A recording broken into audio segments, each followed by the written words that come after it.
મિત્રો, ગયું વરસ વીત્યું સરસ અને આવનારું વર્ષ જેનું એક મજબૂત આયોજન થાય ને એટલે આપણે ગયા વર્ષની યાદોને ફરી એકવાર તાજા કરવાનો આ સમય. નમસ્કાર, હું હિતાંશ. આપણા મુદ્દા આપણી વાતમાં આપનું સ્વાગત છે. મિત્રો, ગુડ બાય 2024 આજે ચર્ચા એટલા માટે ગયા વર્ષની કઈ કઈ મહત્વપૂર્ણ સામાજિક, રાજકીય કે પછી સ્પોર્ટ્સ જગતને લઈને કે પછી આવી કેટલી મહત્વપૂર્ણ ઘટનાઓ, કયા લોકો આપણી સાથે રહ્યા, કયા લોકો જેમણે આ પૃથ્વી પરથી વિદાય લીધી, એ સૌને યાદ કરવાનો આ ખાસ એપિસોડ. અને આમાંથી એવી કેટલી ઘણી બધી બાબતો કે જેના માધ્યમથી આપણે ઘણું જાણવા પણ મળશે અને શીખવા પણ મળશે. આપણી સાથે જાણીતા સિનિયર જર્નાલિસ્ટ જપનભાઈ પાઠક છે. જપનભાઈ, આપનું સ્વાગત છે દૂરદર્શનના સ્ટુડિયોમાં. અને પ્રદીપભાઈ ત્રિવેદી, રમતગમત ક્ષેત્રે પોતે 40 વર્ષનો એક મોટો અનુભવ ધરાવી રહ્યા છે. જપનભાઈ, જ્યારે 2024ના વર્ષની વાત કરવામાં આવે ત્યારે આપની આંખો સમક્ષથી એવી કઈ કઈ ઘટનાઓ પસાર થાય છે કે જેણે સમાજ જીવન અને રાજકીય જીવનમાં એક ખૂબ મોટો પ્રભાવ પાડ્યો હોય? જો સમાજ જીવનની વાત કરીએ તો એકંદરે આ વર્ષમાં સમાજ જીવન ખૂબ સ્થિર રહ્યું છે. કોઈ મોટા તમને કોમી રમખાણો નહીં મળે, કોઈ મોટા બોમ્બ બ્લાસ્ટ નહીં મળે, તમને કોઈ આતંકવાદી હુમલા નહીં મળે, તમને કોઈ મોટા આંદોલન પણ નહીં મળે જે આપણે ભૂતકાળમાં જોઈએ, આંદોલન, કિસાન આંદોલન વગેરે. પણ આ વર્ષ સંપૂર્ણપણે સ્થિર ગયું. જ્યાં સુધી સમાજ જીવનની બીજા એક પાસાની વાત છે, રામ જન્મભૂમિના મંદિરનું 500 વર્ષ પછી ઉદ્ઘાટન થયું. રામ જન્મભૂમિ પર જ મંદિર અવતરિત થયું. 22 જાન્યુઆરીનો એ દિવસ હતો. હું પણ અયોધ્યા હતો, ભાગ્યશાળી. અને એણે ખૂબ જ એક સમાજ જીવનમાં આખા જાન્યુઆરી અને ફેબ્રુઆરી દરમિયાન આપણને સમાજ જીવનમાં આનો એક ઇમ્પેક્ટ જોવા મળ્યો અને રાજકીય જીવનમાં પણ. ત્યાર પછી આપણે જોઈએ તો લોકસભાની ચૂંટણી આવી અને આખો દેશ એક રીતે જોઈએ તો આ શરૂઆતના 6 મહિનામાં સુધી લોકસભાની ચૂંટણી, તેની પહેલાંનો ગાળો અને પછીનો ગાળો, મુખ્યત્વે આ રાજકારણની ચર્ચા ચાલી. અને નરેન્દ્રભાઈ મોદી ત્રીજી વખત ભારતના વડાપ્રધાન બન્યા. એનડીએ, ભારતીય જનતા પક્ષના નેતૃત્વ હેઠળનો એનડીએ, જે પ્રીપોલ અલાયન્સ હતું, એને સંપૂર્ણ બહુમત પ્રાપ્ત થયો અને એક સ્થિરતા તરફ દેશ આગળ વધ્યો. જવાહરલાલ નહેરુ પછી આ બીજા એવા વડાપ્રધાન કે જે ત્રીજી વખત પ્રજામાંથી ચૂંટાઈને આવ્યા અને પ્રજાની વચ્ચે ગયા, ચૂંટાઈને આવ્યા પોતાના પરફોર્મન્સના આધારે અને વચનોના આધારે, અને વડાપ્રધાન બન્યા. તો મને લાગે છે આ એક ખૂબ મોટી વાત. ત્યાર પછીની આપણે જો વાત કહીએ તો નવી સરકાર આવી તો એની સ્થિરતા સામે પ્રશ્નાર્થ હતો. પરંતુ જે એનડીએની સેન્ટ્રલ હોલમાં પાર્લામેન્ટમાં જે બેઠક થઈ અને એમાં જે નીતિશ કુમાર અને ચંદ્રાબાબુ નાયડુએ જે વક્તવ્યો આપ્યા અને જે પ્રમાણેનું તેમણે નરેન્દ્રભાઈ પ્રત્યે પોતાની લાગણી દર્શાવી અને જે વચનબદ્ધતા દર્શાવી, ત્યાર પછી જે અસ્થિર આ સરકાર હશે કે કેટલો સમય ચાલશે એ પ્રશ્નો હતા તે પણ દૂર થઈ ગયા. એટલે તેની પણ એક અસર વર્તાઈ શેર બજારથી મળીને સમાજ જીવન પર કે સ્થિરતા તરફ દેશ છે. જ્યારે આખા વિશ્વમાં અસ્થિરતાના વાદળો વિવિધ દેશમાં આપણે જોઈ શકીએ છીએ, ત્યારે ભારત દેશમાં એક 15 વર્ષની સ્થિરતા તરફ આપણે આગળ વધી રહ્યા છીએ. ત્યાર પછી આપ સમાજ જીવનમાં જુઓ તો હું મારી રીતે ચૂનીને કહું તો આમ આપણને લાગે કે આ જસ્ટ અનધર ડેવલપમેન્ટ છે. પણ 70 વર્ષથી ઉપરના તમામ વડીલો માટે જે સરકારે જે સ્કીમ જાહેર કરી કે તેમને આરોગ્ય સેવા વર્ષે 5 લાખ સુધીની મફત મળશે, મને લાગે છે એક સમાજ જીવનનો એક ખૂબ મોટો આ વર્ષનો એક નવી વાત કહી શકાય. કારણ કે 70 વર્ષથી ઉપરના લાખો વડીલોએ ઓલરેડી આ સ્કીમમાં એનરોલમેન્ટ કરીને લગભગ દિવાળીના ગાળામાં આનો લાભ લેવાનો શરૂ કરી દીધું છે. એટલે મને લાગે છે કે આખા વર્ષનું જો આપ સમાજ જીવન અથવા રાજકીય જીવન જુઓ તો સ્થિરતા એ એક વાત છે, અને સમાજ જીવનમાં જુઓ તો પણ સ્ટેબિલિટી છે. કોઈ આંદોલન નહીં, કોઈ કોમી રમખાણ નહીં, કોઈ હુમલા નહીં, કોઈ નેગેટિવિટી વગર ખૂબ સરસ રીતે આ આખું વર્ષ પસાર થઈ ગયું. જી પ્રદીપભાઈ, સ્પોર્ટ્સ જગતના જો સરવૈયાની વાત કરવામાં આવે તો 2024 એ ગુજરાત માટે કે ભારત માટે કેવું રહ્યું? 2024નું વર્ષ એ રમત જગતની દુનિયામાં એક બહુ યાદગાર અને ઐતિહાસિક ઘટનાઓ કહી શકાય તેવું રહ્યું છે. વૈશ્વિક કક્ષાએ જુઓ તો ઘણા બધા ખેલાડીઓએ પોતાની ઐતિહાસિક સફળતાઓ મેળવી છે. જ્યારે ભારતમાં જોઈએ તો સૌથી વધુ સફળતા આપણે ચેસમાં, હોકીની રમતમાં, હમણાં પર્વતારોહણમાં પણ આપણે સફળતાઓ મળી છે. એ સિવાય પણ ઘણી બધી રમતો છે. પેરાઓલિમ્પિક અને પેરિસની અંદર રમાયેલી ઓલિમ્પિકમાં પણ આપણે મેડલ્સ ભલે ઓછા મળ્યા, પરંતુ જે ખેલાડીઓએ પોતાનું પ્રદર્શન કર્યું છે તે ઘણું શ્રેષ્ઠ પ્રદર્શન કર્યું છે. આવનારા વર્ષોમાં તે એક હોપફુલ થઈ શકાય.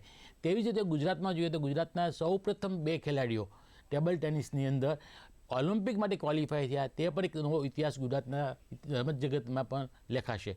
જો આપણે ભારતની વાત કરીએ તો સૌથી સરસ વાતમાં પ્રથમ રમત આવે છે ચેસ. ચેસમાં અત્યાર સુધી આપણે ફક્ત વિશ્વનાથ આનંદનું નામ જ જાણતા હતા કે એ ઘણી બધી કોમ્પિટિશનમાં ટુર્નામેન્ટમાં જીતીને આવે અને ચેસ એટલે વિશ્વનાથ આનંદ. પરંતુ આપને આ વર્ષે 2 નવા હીરો મળ્યા છે. તેમાંનો પહેલો હીરો છે ડી ગુકેશ નામનો ખેલાડી, જેને સિંગાપોરની અંદર જે વર્લ્ડ ચેસ ચેમ્પિયનશિપ યોજાઈ તેની અંદર ચીનના જે ડિંગુ લીરેન નામનો જે ડિફેન્સ ખેલાડી હતો તેને હરાવીને, અને તે પણ માત્ર 18 વર્ષના ડી ગુકેશે સૌથી મોટી કહી શકાય ભવ્ય સફળતા મેળવી અને ભારતને એક નવો વર્લ્ડ ચેમ્પિયન મળ્યો. વિશ્વને પણ એક નવું પ્રદર્શન મળ્યું કે ભારત પાસે આવા ખેલાડીઓ પણ છે. એથી વિશેષ વાત કરું તો હમણાંના ડિસેમ્બરના એન્ડમાં વર્લ્ડ મહિલા ચેસ ચેમ્પિયનશિપ યોજાઈ, જેની અંદર પણ ભારતની 37 વર્ષની મહિલા જે એક બાળકની એક દીકરીની માતા છે તે કોનેરી હમ્પીએ વર્લ્ડ ચેસ ચેમ્પિયનશિપનું ટાઇટલ મેળવ્યું. એની બહુ જ મહત્ત્વની ઘટના એ કહી છે અત્યારે બીજી વખત ઘટનામાં તેને આ વર્લ્ડ ચેસ ચેમ્પિયનનું ટાઇટલ મેળવ્યું છે. તે વિશ્વની પ્રથમ એવી મહિલા ખેલાડી છે કે જેને આ રીતની સફળતાઓ મેળવી હોય. ડી ગુકેશ સિવાય ડી ગુકેશ માટે આ વર્ષનું લકી યર હતું, વર્લ્ડ ચેમ્પિયન તો બન્યો, પણ એ સિવાયની ચેસ ઓલિમ્પિયાડ જે 45મી ચેસ ઓલિમ્પિયાડ રમાઈ હતી તેમાં પણ તેની ટીમ વિજેતા થઈ, તો એનો પણ મેડલ મળ્યો. કન્ટેન્ટેડ કહી શકાય ટુર્નામેન્ટ એમાં પણ તે સફળ થયો. અને ચેસના ઇતિહાસમાં ભારતે સૌ પ્રથમ વખત પુરુષ ખેલાડી અને મહિલા ખેલાડી બંને ટીમે ચેસ ઓલિમ્પિયાડમાં સૌ પ્રથમ વખત બંનેના ટાઇટલ ભારતે જીત્યા. તે એક ઐતિહાસિક ઘટના કહી શકાય ભારતની અંદર કે બંને ખેલાડીઓ બંને ટીમે આવી રીતે સફળતા મેળવી. એથી વિશેષ આગળ વાત કરું તો હોકીમાં પણ છે, બીજી બધી રમતોમાં છે, આપણે આગળ વાત કરીશું એના વિશે.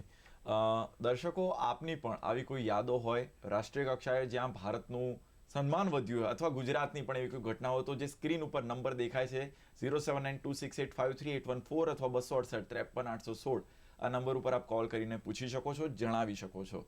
જપનભાઈ, વાત કરી રાજકીય ઘટનાઓની, જેમ આપણે લોકસભા ચૂંટણીની વાત કરી એમાં ગુજરાતનું પરફોર્મન્સ જોઈએ તો ગુજરાતના પરફોર્મન્સે કઈ રીતના જે બેક ટુ બેક આખું ક્લીન સ્વીપ હતું એ તૂટ્યું છે, શું કહેશો આપ? અલબત્ત ભારતના 7 રાજ્યો અને કેન્દ્ર શાસિત પ્રદેશોમાં તમામ બેઠકો ભારતીય જનતા પક્ષને મળી, પરંતુ ગુજરાતનો એમાં સમાવેશ નથી થતો. બીજા કેટલાક રાજ્યો છે કે જેમાં એક બેઠક ભારતીય જનતા પક્ષને ન મળી હોય ને કોંગ્રેસને કે બીજા પક્ષને મળી હોય, તેમાં ગુજરાતનો સમાવેશ થાય છે. પાછલા 2 લોકસભાના જો આપણે ઇલેક્શન્સ જોઈએ 2014 અને 19, તો ભારતીય જનતા પક્ષને સંપૂર્ણ સફળતા મળી હતી, તમામ બેઠકો મળી હતી. એટલે ભારતીય જનતા પક્ષનો બેન્ચમાર્ક ખૂબ ઊંચો ગયો હતો. અધરવાઇઝ તમે 2014ની જો ચૂંટણી પહેલાં વાત આપણે રાજકીય વિશ્લેષકો, અમારે એક ચર્ચામાં જવાનું થયું હતું, 7 થી 8 રાજકીય વિશ્લેષકો હતા, તમામને પૂછવામાં આવ્યું હતું કે 2014માં ભાજપને કેટલી બેઠક મળશે. તો જે પહેલાંની ચૂંટણીઓ હતી એની અસર હેઠળ તમામ લોકો કહેતા કે બહુ તો 21 મળશે, 22 મળશે, પણ 2 વખત 26માંથી 26 બેઠક મળી. એટલે અપેક્ષાનું લેવલ પણ ખૂબ ઊંચું ગયું કે હવે પણ પાછી 26માંથી 26 મળવી જોઈએ. તો તમે જુઓ કે બનાસકાંઠાની એક બેઠક છે એમાં ભારતીય જનતા પક્ષને સફળતા મળી નહીં. એના ઘણા બધા કારણો ચર્ચામાં આવ્યા છે. ઉમેદવાર વર્સિસ ઉમેદવાર, એક માસ લીડર હતા, એક બિલકુલ નવા સવા લીડર હતા. ઓફકોર્સ સારા લીડર હતા પણ નવા સવા લીડર હતા, અનુભવી એટલા બધા ન હતા જેટલા કોંગ્રેસના નેતા અનુભવી હતા. તો આ એક ગુજરાતમાં એક બેઠક ચૂકી ગયા એ ભારતીય જનતા પક્ષ માટે ચોક્કસ આંચકારૂપ બાબત હતી. પરંતુ પછી ત્યાં પેટા ચૂંટણી થઈ, વાવની પેટા ચૂંટણી થઈ બનાસકાંઠામાં, અને એમાં ભારતીય જનતા પક્ષે કોંગ્રેસે આખા ગુજરાતનું જોર ત્યાં અજમાવ્યું હતું. પરંતુ ભારતીય જનતા પક્ષે પણ સરસ ફાઇટ આપી હતી, પણ ત્યાં ભારતીય જનતા પક્ષે વાવની ચૂંટણી જીતી અને ક્યાંક બનાસકાંઠામાં જે પોતાની એક અધૂરાશ રહી ગઈ હતી એ પૂરી કરી. 2 ટર્મ પછી ભારતીય જનતા પક્ષને વાવમાં ત્યાં ચૂંટણી જીતવા મળી. બાકીની 25 બેઠકો પર ભારતીય જનતા પક્ષે ખૂબ કમ્ફર્ટેબલી, ઘણી બેઠકો પર ચર્ચા હતી કે અઘરી પડશે, ઉમેદવાર વર્સિસ ઉમેદવાર લોકલ થઈ જશે, ક્યાંક ક્ષત્રિય આંદોલનની પણ અસર થશે આણંદ વગેરે વિસ્તારમાં, એની પણ ચર્ચા હતી. પણ કમ્ફર્ટેબલી ભારતીય જનતા પક્ષે 26માંથી 25 બેઠકો જીતી. આપણે ચર્ચા કરી રહ્યા હતા સમાજ જીવન અને રમત ગમત ક્ષેત્રે કેવા પ્રકારનો 2024 કઈ રીતના યાદગાર બન્યું. આગળ વાત કરવાની હતી આપણે ઓલિમ્પિકની. પ્રદીપભાઈ, ઓલિમ્પિકને લઈને ગત જે ઓલિમ્પિક હતું એની તુલનાની અંદર મેડલ તો કદાચ ઓછો આવ્યો, પરંતુ ખેલાડીઓ ઓવરઓલ જે આપનું આકલન રહ્યું 2024નું, એમાં આપ શું કહેશો? સૌપ્રથમ તો એમ કહીશ કે ઓલિમ્પિકના 128 વર્ષના ઇતિહાસમાં પહેલી એવી ઘટના હતી કે 33મો ઓલિમ્પિક ફ્રાન્સના પાટનગર પેરિસમાં એનું ઓપનિંગ એક વિશિષ્ટ રીતે કરવામાં આવ્યું. એમનું ઓપનિંગ નદી સીન નામની લોકોની મહત્વની નદી છે. નદી બોટ ઉપર દરેક દેશને ધ્વજ સાથે એ લોકોના ખેલાડીઓ સાથે તેનું ભવ્ય ઓપનિંગ કરવામાં આવ્યું હતું. અને હું એટલો નસીબદાર હતો કે પેરિસ ઓલિમ્પિકના ઉદ્ઘાટન સમારંભ વખતે હું ત્યાં હાજર હતો. અને અમે એક ઐતિહાસિક ઘટનાને મેં નજરો નિહાળી. એમાં જ્યારે ઇન્ડિયાની ટીમ આવી તો લોકો ઇન્ડિયા ઇન્ડિયા કરીને જે જુસ્સો વધારતા હતા, એ દરેક દેશના ટીમના ખેલાડીઓ માટે જુસ્સો ત્યાંના દેશના લોકો વધારતા હતા. એટલે પહેલી ઘટના તે હતી કે ઓલિમ્પિકમાં સૌથી પહેલી વખત એનું ઓપનિંગ એ નદીમાં થયું.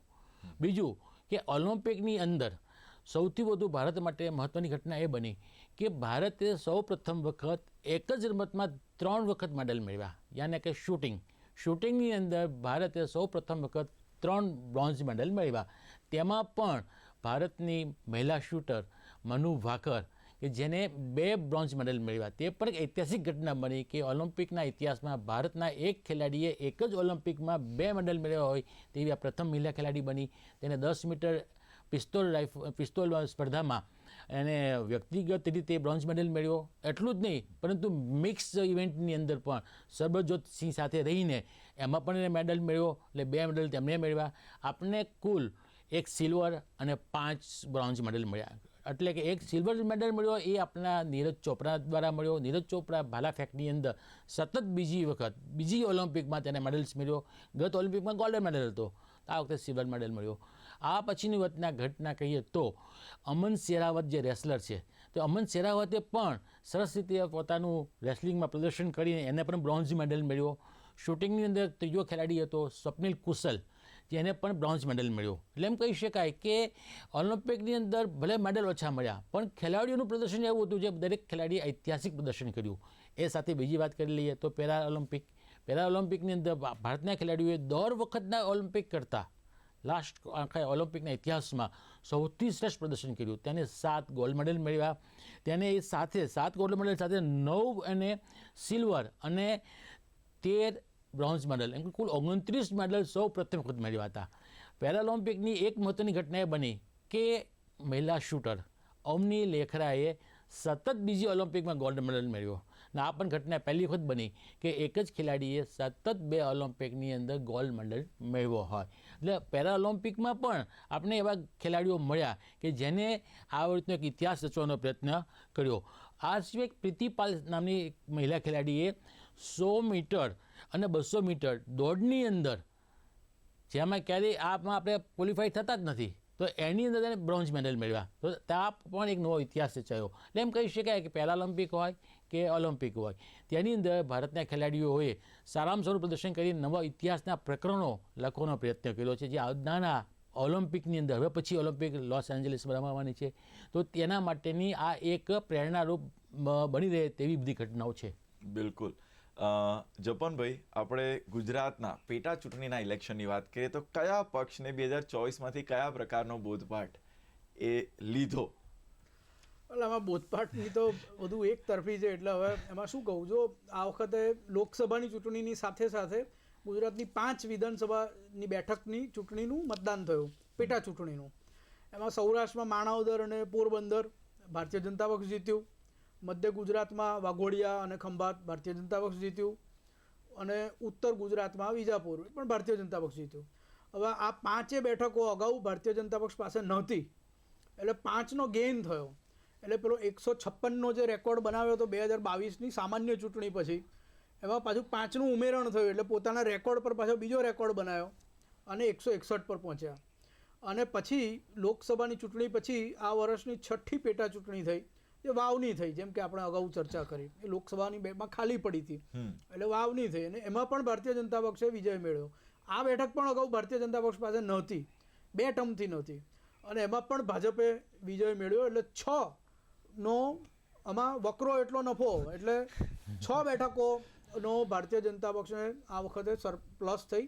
એટલે ગુજરાતને સ્થિરતા આપવા માટે ભારતીય જનતા પક્ષ જાણીતો છે. એમાં પાછું વધારાનું ઉમેરણ થયું કે ભાઈ સ્થિરતા તો એટલી બધી સ્થિરતા કે તમે કલ્પના ના કરી શકો એવી સ્થિરતા. સ્થિરતા તો તમને 92 બેઠકો મળે તોય તમને હોય, 101 મળે તોય સ્થિરતા હોય, પણ આ તો છેક 156 અને હવે 162 પર પહોંચી ગયા. બીજી વાર તમે લોકસભામાં જુઓ તો 26માંથી માત્ર એકને છોડીને તમામ ભાજપના સાંસદ, અને ઇવન ગુજરાતમાંથી રાજ્યસભામાં જુઓ તો એમાં પણ એકને છોડીને તમામ ભારતીય જનતા પક્ષના સાંસદ છે. એટલે હવે આમાં કોણે કઈ રીતે બોધપાઠ લેવો, કારણ કે કોંગ્રેસ પાસે વાવની ચૂંટણીમાં તો અવકાશ હતો, બીજી કોઈ ચૂંટણી આજુબાજુ નથી. એક અવકાશ હતો કે સંપૂર્ણ પોતાના આખી તાકાત લગાડી દે, ભાજપે પણ લગાડી, પરંતુ એમાં પણ સફળતા મળી નહીં. એક રીતે ડિવિઝન, કાસ્ટ ડિવિઝન પર આ ચૂંટણીઓને લઈ જવાનો પ્રયત્ન કરવામાં આવ્યો વિપક્ષ તરફથી, પરંતુ છેવટે ભારતીય જનતા પક્ષનો તમામ બેઠકો પર વિજય થયો છે. ક્રિકેટ માટે પ્રદીપભાઈ કેવું રહ્યું ઓવરઓલ 2024નું વર્ષ? ક્રિકેટમાં એમ કહી શકાય કે ભારત માટે T20 વર્લ્ડ કપ ભારતે જીતીને ઘણા વર્ષો પછી ભારતના ક્રિકેટ પ્રેમીઓને ખુશ કરી દીધા હતા. કારણ કે T20 વર્લ્ડ કપની અંદર ભારતે 17 વર્ષ પછી દક્ષિણ આફ્રિકાને હરાવીને એને વિજય મેળવ્યો હતો. એટલું જ નહીં, સૌથી મહત્ત્વની ઘટના એ હતી કે આ વર્લ્ડ કપની અંદર ભારતે એક પણ મેચ હાર્યા વગર અજય રહીને આ ટુર્નામેન્ટની અંદરની ટ્રોફી મેળવી હતી, અને દક્ષિણ આફ્રિકાને માત્ર 7 રને હરાવી અને ભારતે આ ટ્રોફી પર કબજો જમાવ્યો હતો. પણ આમાં 2-4 ઘટનાઓ એવી બની વર્લ્ડ કપની અંદર કે કોઈ પણ ખેલાડીએ સદી પણ નોંધાવી નહોતી અને વર્લ્ડ કપ આખો પૂરો થઈ ગયો. આ વર્લ્ડ કપમાં સદી નોંધાવી ન હોવા છતાં પણ આખા વર્લ્ડ કપ દરમિયાન કુલ 517 છગ્ગાઓ લગાવવામાં આવ્યા હતા. તે પણ એક નવો રેકોર્ડ બન્યો. બીજી એક મહત્ત્વની ઘટના, ભારતના ખેલાડી જસપ્રીત બુમરાહ, જે આજનો હીરો છે આજના સમયમાં, એણે એક પણ રન કર્યા વગર પ્લેયર ઓફ ધ ટુર્નામેન્ટનું ટાઇટલ મેળવ્યું હતું. હા, એમની બોલિંગ ખૂબ જ અસરકારક હતી. તેને 14 વખત 4 કે વધુ વિકેટ લેવાનું તેને તક મળી હતી. તેવી જ રીતે આપણો વિકેટકીપર રિષભ પંતે 14 શિકાર એમાં ઝડપ્યા હતા. એટલે એમ કહી શકાય T20ની વર્લ્ડ કપની અંદર ભારતે ઓવરઓલ ખૂબ જ સરસ મજાનું પ્રદર્શન કર્યું હતું અને બધા જ ખેલાડીઓએ પોતપોતાની સારું એવું યોગદાન આપ્યું હતું. હવે T20ની અંદર 200થી વધુ છગ્ગા લગાવવાનો વિશ્વનો પ્રથમ ખેલાડી બનવાનું બહુમાન રોહિત શર્માએ મેળવ્યું. ICC રેન્કિંગમાં ટોપ T20ના ઓલરાઉન્ડરમાં હાર્દિક પંડ્યાને પ્રથમ વખત ભારતીય ખેલાડી તરીકે પ્રથમ નંબર આપવામાં આવ્યો. એટલું જ નહીં, પરંતુ આ વખતે ICC દ્વારા જે રેન્કિંગ બહાર પાડવામાં આવે છે તેમાં જૂન 2024 માટે સૌ પ્રથમ વખત પુરુષ ખેલાડી અને મહિલા ખેલાડી એ ભારત દેશના હતા. જસપ્રીત બુમરાહને પુરુષ ખેલાડી તરીકે શ્રેષ્ઠ જાહેર કરવામાં આવ્યો, જ્યારે સ્મૃતિ મંધાના જે મહિલા ખેલાડી છે તેને પણ શ્રેષ્ઠ ખેલાડી જાહેર કરવામાં આવી. એટલે પહેલી એવી ઘટના બની કે ભારતના બંને પુરુષ અને મહિલા ખેલાડીને ICC દ્વારા પ્લેયર ઓફ ધી મંથ જાહેર કરવામાં આવ્યા હોય. અને સ્મૃતિ મંધાના તો નવો રેકોર્ડ સરસ મજાનો કર્યો છે. એને તો એણે દક્ષિણ આફ્રિકા સામેની 3 વન ડે મેચની અંદર સૌથી વધુ 323 રન બનાવ્યા. એટલું જ નહીં, પણ 2 સદી બનાવી, જે એક નવો રેકોર્ડ બની શક્યો. બિલકુલ. જપનભાઈ, આપણે ગુજરાત અને ભારતને લોકસભા ઇલેક્શનની વાત કરી, પરંતુ જ્યારે ગુજરાત સિવાય પણ અન્ય વિધાનસભાના ઇલેક્શનની વાત કરીએ ને તો જમ્મુ કાશ્મીર વિશેષ કરીને 370 હટ્યા પછી ત્યાં ઇલેક્શન થાય છે, અને મહારાષ્ટ્ર, આ બંને ચૂંટણીઓએ ખૂબ ભારે ચર્ચા જગાવી છે. એ વિશે આપ શું કહેશો? જો મહારાષ્ટ્રમાં ત્રીજી વખત ભારતીય જનતા પક્ષને વિજય મળ્યો છે. અગાઉ પણ 2 વખત મળ્યો હતો, પરંતુ પોસ્ટ ઇલેક્શનની પરિસ્થિતિ જુદી હતી. પરંતુ આ વખતે પ્રચંડ વિજય મળ્યો છે. ક્યાંક મહારાષ્ટ્રે લોકસભાની ચૂંટણીમાંથી બોધપાઠ લીધો હોય, કે અગાઉની ચૂંટણીઓ પછી જે અસ્થિરતા સર્જાઈ હતી તેમાંથી બોધપાઠ લીધો હોય, ક્યાંક વીર સાવરકરને જે રીતે રાહુલ ગાંધી ભાંડી રહ્યા હતા એ પસંદ ન પડ્યું હોય. ઘણા બધા કારણો હોઈ શકે મહારાષ્ટ્રના. પણ હું તમને સમગ્રતઃ વિધાનસભાનો ચિતાર આપી દઉં તો અરુણાચલ પ્રદેશની વિધાનસભાની ચૂંટણીમાં ભારતીય જનતા પક્ષનો વિજય થયો, સિક્કિમમાં પ્રાદેશિક પક્ષનો વિજય થયો, ઓરિસ્સામાંની વિધાનસભાની ચૂંટણીમાં ભારતીય જનતા પક્ષનો વિજય થયો, આંધ્રપ્રદેશમાં ભાજપના નેતૃત્વ હેઠળનું જે NDA છે ત્યાં ચંદ્રાબાબુ નાયડુ અને પવન કલ્યાણ, તેનો વિજય થયો, ઝારખંડમાં પ્રાદેશિક પક્ષનો વિજય થયો, મહારાષ્ટ્રમાં ભાજપનો વિજય થયો, હરિયાણામાં ભાજપનો વિજય થયો, કાશ્મીરમાં પ્રાદેશિક પક્ષનો વિજય થયો, સિક્કિમમાં પ્રાદેશિક પક્ષનો વિજય થયો. તો ઓવરઓલ તમે જુઓ તો ભારતીય જનતા પક્ષ શાસક પક્ષ માટે આ વર્ષ ખૂબ જ સારું રહ્યું, અને પ્રાદેશિક પક્ષો માટે પણ ખૂબ સારું વર્ષ રહ્યું. ચૂંટણી જ્યાં સુધી વિધાનસભાની સામાન્ય ચૂંટણીનો સવાલ છે. બિલકુલ. અંતિમ બાબત એટલે સર કુલ મળીને સમય થઈ ચૂક્યો છે. મેસેજ, ક્વિક મેસેજ સર પ્રદીપભાઈ. બસ રમત જગતની અંદર ગુજરાતના પણ ઘણા ખેલાડીઓએ સરસ રીતે પ્રદર્શન કર્યું છે. ગુજરાતના માનવ ઠક્કર અને હરમિત દેસાઈ ઓલિમ્પિકમાં પસંદગી થઈ હતી. તેમના પત્ની કૃતિકા સિંહે સાથે મળીને પહેલી વખત ટેબલ ટેનિસના ઇતિહાસમાં પતિ પત્નીએ મિક્સ ટાઇટલ મેળવ્યું. એ રીતે ગુજરાતની યાત્રી પટેલ કરીને છોકરી, એને બોક્સિંગમાં સૌ પ્રથમ મેડલ મેળવીને એક ઇતિહાસ રચ્યો. એટલે ઘણા ગુજરાતના ખેલાડીઓ પણ દેશ વિદેશના આંતરરાષ્ટ્રીય કક્ષાએ ઘણા બધા સારા પ્રદર્શનો કર્યા છે. આથી એવું કહી શકાય કે 2024ના વર્ષના ઘટનાઓ જોતા આવનારા વર્ષની અંદર ગુજરાત અને દેશને ઘણા બધા મેડલો મળી શકશે. અને આવનારા વર્ષોમાં જે ઓલિમ્પિક યોજવાની છે ત્યારે એમ કહી શકાય કે એક આશાસ્પદ રીતે કાર્ય ચાલી રહ્યા છે. જી જપનભાઈ, આપનો 2024ના ઓવરઓલ આકલનને લઈને આપનો ક્વિક મેસેજ. ના, બસ આ વર્ષ જેમ કે મેં કહ્યું કે સ્થિર રહ્યું. કુદરતી આપત્તિઓ તો આવે, પણ માનવ સર્જિત કોઈ પ્રકારના એવા આપણને નેગેટિવ બહુ મોટા હાઇલાઇટ થયા એવા સમાચાર આપણને જોવા મળે, સાંભળવા મળ્યા નથી, જોવા મળ્યા, અનુભવવા મળ્યા નથી. આવું જ સ્થિર વાતાવરણ આવતા વર્ષે પણ રહે, ઉત્તરોત્તર પ્રગતિ થાય, લોકો સુખ અને સંપત્તિવાન બને, લાભ અને શુભ આપણે જે ગુજરાતી કલ્ચરમાં નવા વર્ષે કહીએ છીએ, તો કે આપણે દિવાળી પછીના નવા વર્ષે કહીએ છીએ, પણ આમાં પણ લાગુ પડે છે કે શુભ લાભ સૌને સાંપડે. જી જપનભાઈ આપનો, પ્રદીપભાઈ આપનો, આપ બંનેનો ખૂબ ખૂબ આભાર દૂરદર્શનના સ્ટુડિયોમાં આવ્યા અને આપણે આ વિશે મહત્વપૂર્ણ ચર્ચા કરી. મિત્રો, આપણા વિશેષજ્ઞોએ વર્ષ 2024ની કેટલીક અગત્યની ઘટનાઓ પર રસપ્રદ ચર્ચા કરીને આ ચર્ચાથી આશા છે કે આપણે ભવિષ્ય માટે એક મજબૂત દ્રષ્ટિકોણ વિકસાવીશું. વર્ષ 2024ના અનુભવોથી પ્રેરણા લઈને આવનાર વર્ષની નવી યાત્રાની શરૂઆત કરીએ. આજે બસ આટલું જ. આપણા મુદ્દા આપણી વાતની અંદર રજા લઈએ. નમસ્કાર.